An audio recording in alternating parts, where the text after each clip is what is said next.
सुप्रभात। मैं निधि सक्सेना आज आपको हिंदी साहित्य का पाठ 12 गुरु और चेला के शब्दार्थ और प्रश्नोत्तर करवाऊंगी। सबसे पहले शब्दार्थ।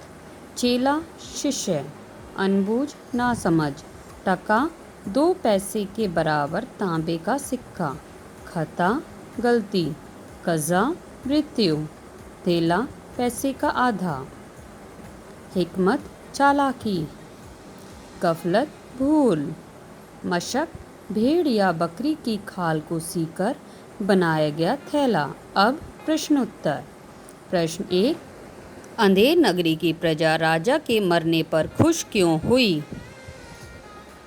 अंधेर नगरी की प्रजा राजा के मरने पर इसलिए खुश हुई क्योंकि उस राजा की राज प्रणाली ठीक नहीं थी। प्रश्न 2। यदि वे राजा से खुद दुखी थे तो उन्होंने उसे खुद क्यों नहीं हटाया? चर्चा करो। प्रजा ने राजा को खुद को इसलिए नहीं हटाया क्योंकि उस समय राजा का महत्व सबसे अधिक था। राजा ही राज्य का मुखिया होता था। प्रश्न 3। गुरुजी ने क्या बात कही थी? उत्तर। गुरुजी ने कहा था कि फांसी पर चढ़ने के लिए मुहूर्त शुभ है। प्रश्न 4।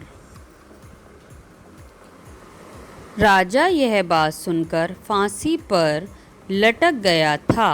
तुम्हारे विचार से गुरुजी की बात सच थी? उत्तर।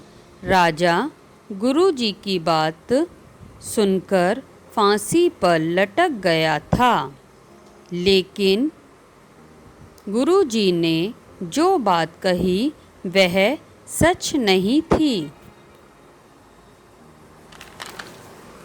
प्रश्न 5। गुरुजी ने यह बात कहकर सही किया या गलत?